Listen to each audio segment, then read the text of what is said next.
ini tampak dari samping kanan rumah. Jadi seperti ini ya teman-teman.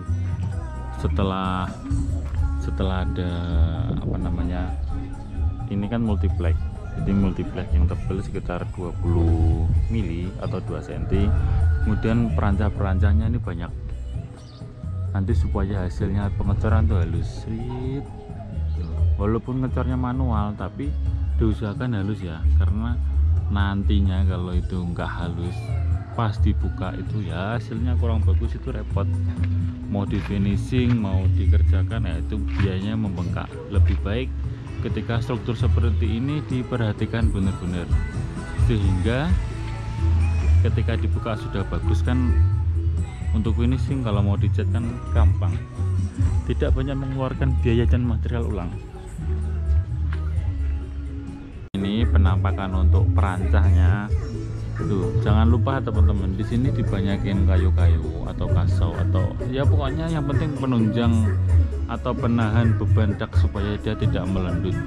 Nah, itu sangat fatal ya, nanti kalau melendut atau pas pengecoran itu ada melendut sedikit kelihatan di finishingnya, dan itu susah finishingnya.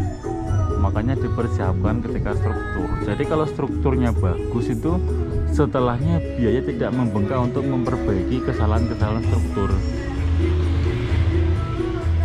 Ini yang pelaksanaan pengecoran. Jadi sebelum pengecoran dipastikan itu banyak kayu-kayu penyangga. Itu boleh pakai kayu, boleh pakai bambu, yang penting penyangganya dibanyakin ya teman-teman, supaya tidak ada lendutan ketika pengecoran, karena beban beton itu kan besar ya, sehingga teman-teman harus diperhatikan bahwa di bawah dak itu harus banyak kayu penyangga seperti ini. Ini bisa disebut dengan kayu penyangga atau perancah. Jangan lupa dibanyakin supaya cor betonnya atau daknya lurus bagus.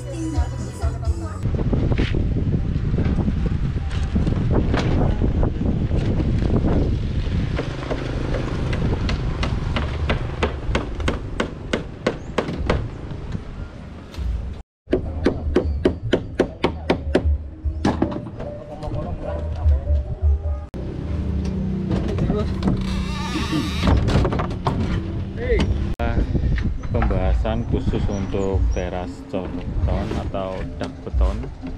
Jadi yang sebelah sana masih pembersihan, yang sebelah sini sudah dicor. Nanti saya jelaskan besi yang digunakan ukuran berapa saja. Oke, pindah ke sini dulu. Nah, ini adalah pipa 3 in yang ditanam. Jadi ini kan kolom, ini kolom struktur, ini kolom struktur. Jadi ditanam di salah satu kolom.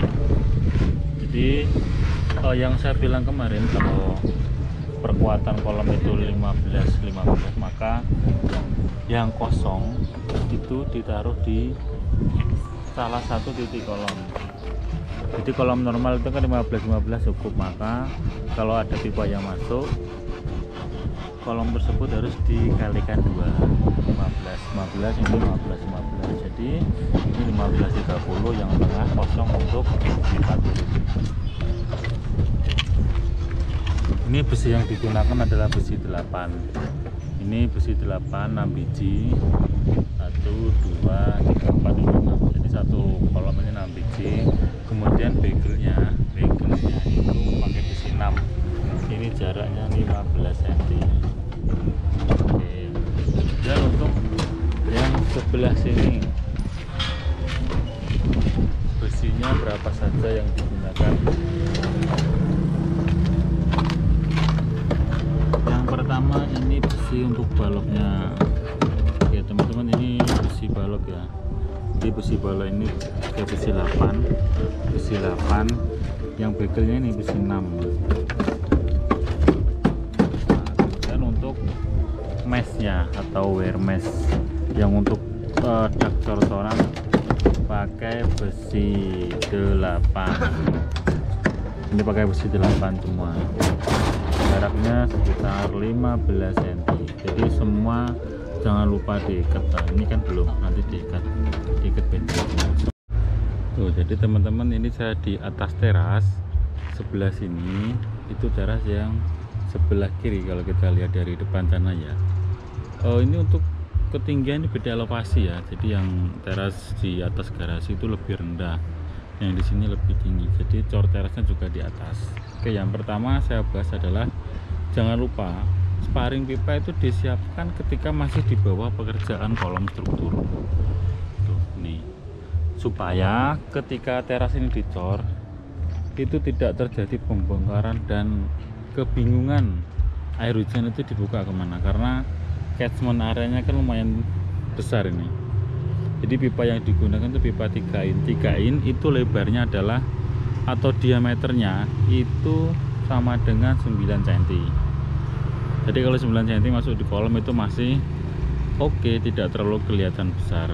Oke, yang kedua adalah sloping area. Sloping area sebelah sini itu lebih tinggi.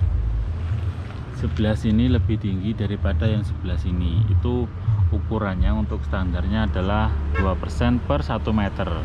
Jadi 1 meter itu kemiringannya adalah 2%, sama yang digunakan untuk jalan.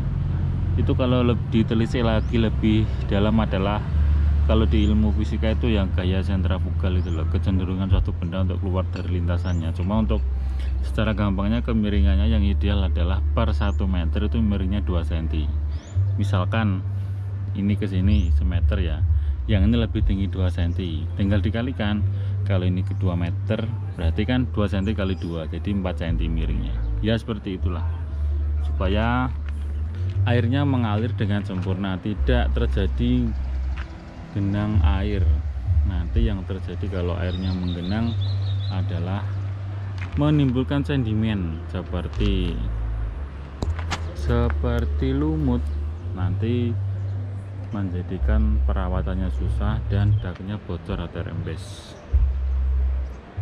Oke teman-teman, ini ada topping atau topi-topi yang kecil di samping. Jadi jangan lupa besi yang di bawah itu di samping. Nih, ini ada besi itu disambung ke sana supaya dia ada ikatan. Ini besinya pakai besi 8 semua ya.